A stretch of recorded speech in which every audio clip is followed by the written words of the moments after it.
May balita po ngayon, kahapon yata naganap 'to, na may sinalakay dito sa isang raid sa isang Pogo Hub sa Pasay na sinamahan ni Easily.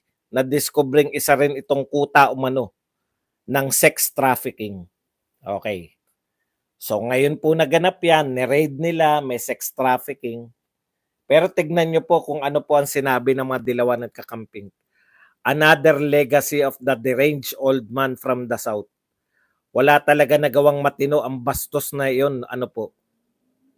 Hindi ko maintindihan kung bakit ngayon po nagaganap.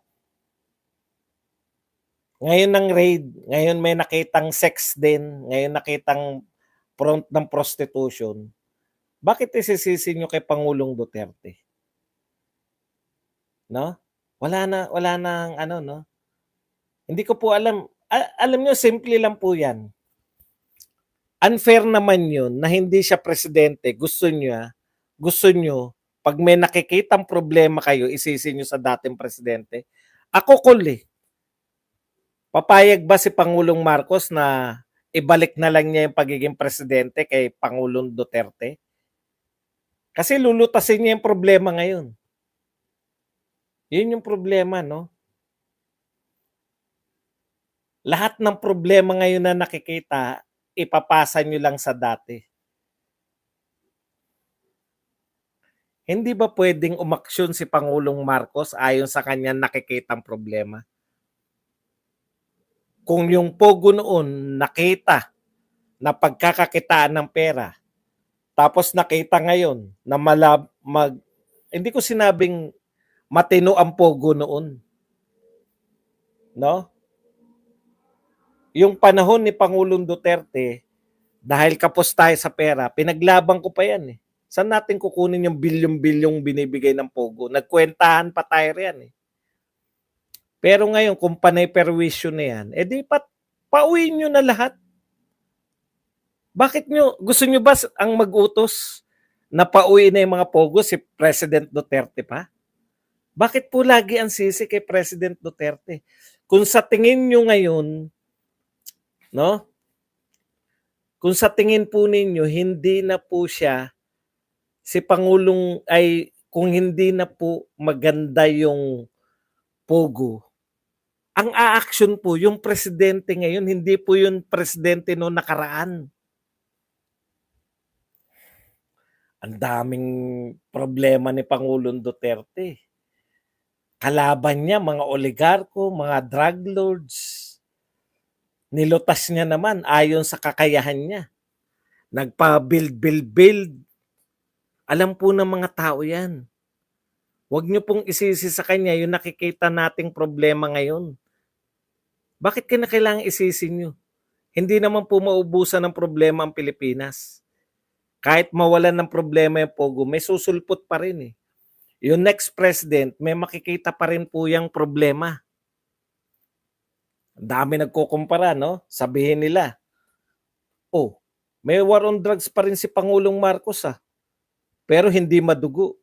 Pwede naman palang hindi madugo. Tama po yun, pwedeng hindi madugo. Kasi natapos na yung madugo. Alam niyo ibig sabihin? Nagsakripisyo nga yung matanda. Nilabanan niya na yung pinakamadugo. Siya na yung nagsakripisyo.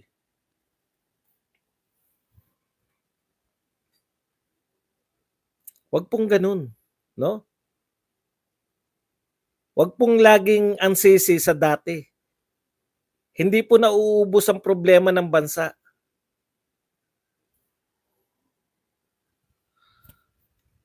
Kailangan po lutasin. Hindi po isisi. Kasi pag sinisi nyo po yan, hindi nyo lulutasin. Okay. Lipatan na. 11 members of the House of Representatives have joined the Partido Federal ng Pilipinas. Ito po yung partido ni Pangulong Marcos, di ba?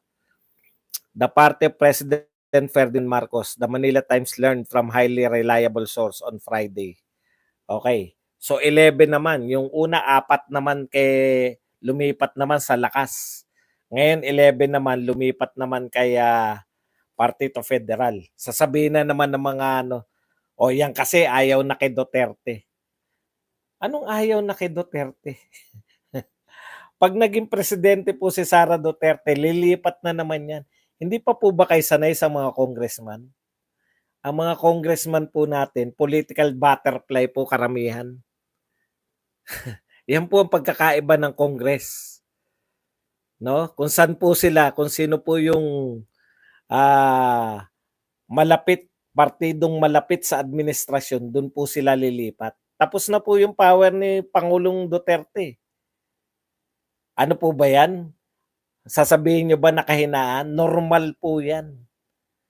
Yan po ang problema pag hindi kayo follower ng politics eh. Lahat po ng sumusubaybay sa politika, nauunawaan po yan. Normalidad po yan sa atin.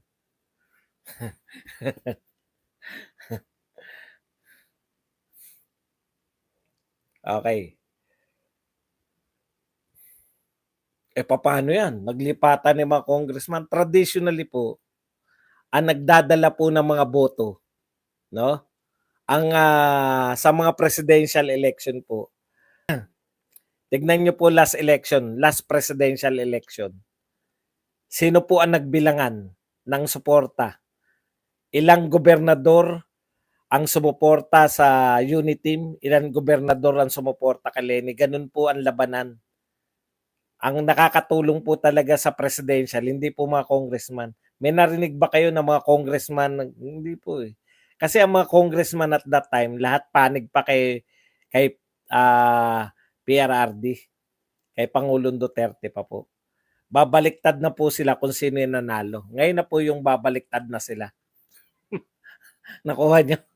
Hindi po nagmamatter yung ang nakabase po talaga, pagpunta po sa mga baluarte, pag sinabing baluarte, yung pong mga gobernador at mayor, sila po yung tunay na baluarte talaga.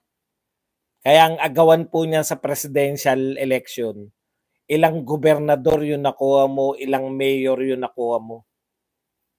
Paano yung congressman? Nakaalay pa yan kay Marcos di ba? Hindi naman natatakbo si Marcos pagdating sa 2028. So kung sino yung mananalo, lilipat na naman yung mga congressman. Hindi po yan hindi po diyan ang labanan, di ba? Kaya ako lang kayo, hindi po naapektuhan yung boto ng mga Duterte diyan. Okay. Ito po ang pinaka-worst. Ito po ang pinaka-worst na uri ng paninira kay Sara Duterte. Etong si Da Celestine, nag-post siya ng sarili niya. Sarili niya lang to, siya po gumawa. Ayon kay Sara Duterte, when I become president in 2028, I'll see to it na may paglalagyan kayong mga teroristang makakomunista at NPA. Tapos sagot naman niya, sa time ng tatay mo, based on records, trilyones ang intelligence at confidential fund niya. Bakit di niya nagawa? Alam mo, sa totoo lang, Da Celestine, kung totoong sinabi yan ni Sara Duterte na when I become president in 2028, di kinover na yan ng lahat ng media. Alam nyo, yan po ang pinaka-worst na gagawin. Magre-react ka sa ginawa mong sarili. Ayon kay Sara Duterte, saan mo nakuha yan? May sinabing ganyan si Sara Duterte? Talaga? Saan? Sa Anjaryo? Alam mo lahat ng sabihin ni Sara Duterte? Binabalita. Mahalaga lahat ng sinasabi ni Sara Duterte. Ganyan po, talo ni Sara Duterte. Yung kanyang mga kalaban. Lahat ng gawin ni Sara Duterte, quotable quotes. Di ba? Kaya sinasabi niya na I withdraw my inaatras na ko na. Tapos maglalabas ka ng ganyan ayon kay Sara Duterte. Kailan sinabi ni Sara Duterte na when I become president in 2028? Yung mga tanga mong follower, pag nabasa yan, grabe naman si Sara Duterte. Ewan ko ba kung bakit ang lalakas ng loob nila mag-fake news. Hindi, Da Celestine, Dilawan at kakamping to, hindi to loyalista. Si Da Celestine. Dilawan at kakamping yan. Wala pong sinasabing ganyan si Sara Duterte. Hindi nga siya nagsasabi na siya ay tatakbo. Sabihin niya pa yan. Eto po, News 5. Tinanong po si Sara Duterte tungkol sa Sara Amy tandem. Ito po ang sagot ni Sara Duterte. The future is far too distant for us to speculate right now what will happen in 2028. So hindi po nagsasabi si Sara Duterte kung tatakbo siya o hindi. Pero alam na natin yun. Hindi rin naman niya dinidinay. At pinalulutang na po ngayon yung Sara Amy. Tinatanong na siya eh. Lahat po ng sinasabi ni Sara Duterte, kinukuha po ng media ngayon. Hindi nyo lang nare-realize. Ayaw na ayaw nyo kay Sara Duterte. Pero dahil sa mga ginawa ni Sara Duterte, pag-atras sa CIF, laman na naman po siya ng mga balita ngayon. Putok na naman yung balita tungkol kay Sara Duterte. Kaya po, nagkukumahog na po kayo na naman na pro-China. Wala pong kabuluhan yan.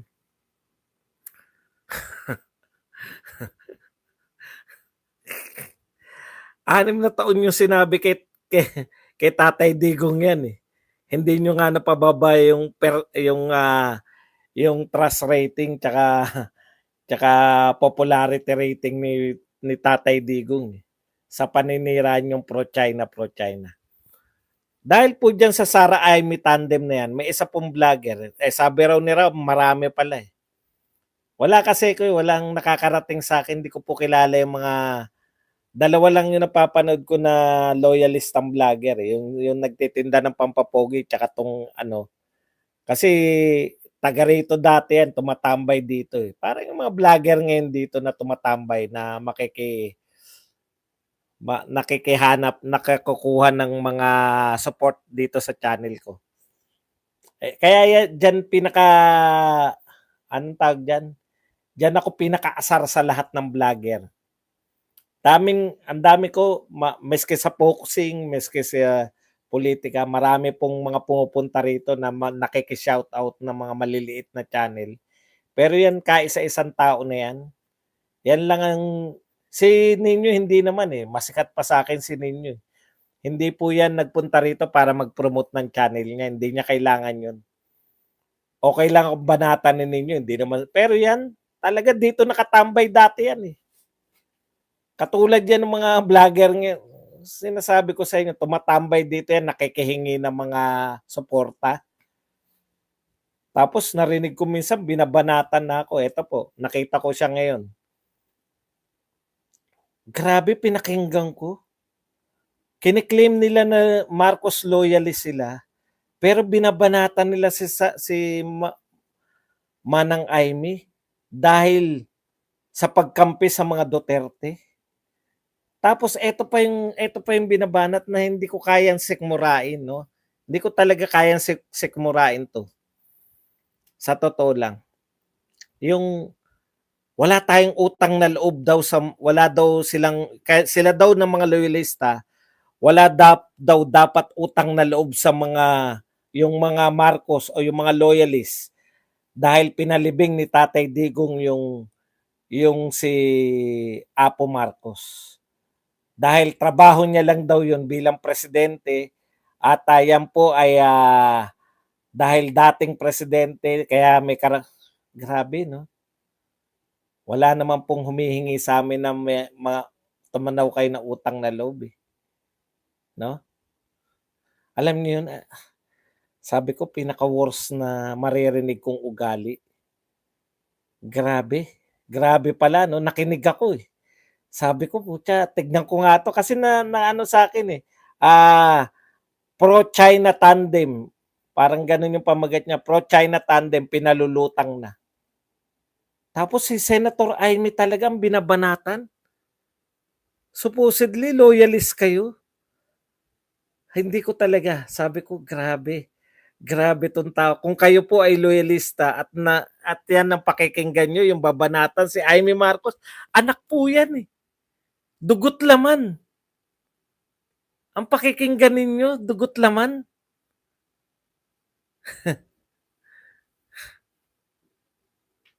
Hindi ko po makuha yun. No? Magke-claim na yung loyalista tapos babanatan yung dugot laman ng Marcos. Pasensya na ha. Ang tatay at nanay ko kasi loyalista eh. Hindi ko po kaya nga tinatawag na loyalista eh. Very loyal kayo sa mga Marcos eh. hindi hindi ko kaya siguro sikmurain. Hindi ko masisikmura yun. Hindi, no? Wag na yung sa mga Duterte, pero masamang, ang tawag ko doon, kasamaan na ng ugali yun. Yung hindi ka na tumatanaw ng, maaaring sabihin nyo, moderno na tayo. Hindi naman, wala naman naniningil sa inyo na utang na loob. May naniningil ba? Ang paulit-ulit namin sinasabi dito, mag-real talk po tayo, suportahan man, bigyan man ng basbas ni BBM si Sara Duterte o hindi, mananalo si Sara Duterte sa 2028 election. Di po namin kailangan ng basbas ng kung sino. Hindi po kami nagmamalaki. No, pero yung sabihin ninyo na direkta na wala dapat utang na loob kay Pangulong Duterte dahil tungkulin niyang ipalibing si Marcos. Sabi ko, grabe. Hindi siguro ano yun, no? Kasi ilang dekadang hindi nakalibing si Pangulong Marcos eh. Parang kasalanan pa, kung pakikinggan mo, parang ang laking kasalanan pa ni Duterte na bakit niya pinalibing, tuloy may utang na loob sila, ganun ba? Hindi po simpleng kawalan ng gratitude yun, ano? Ang tawag po diyan, kagaspangan ng ugali, kasamaan ng wala. Ewan ko kung ano itatawag, no? Hindi ko po maisip. Kung loyalista ka at babanatan mo ang isang Marcos, talaga? Kaya nga nakakatawa, di ba?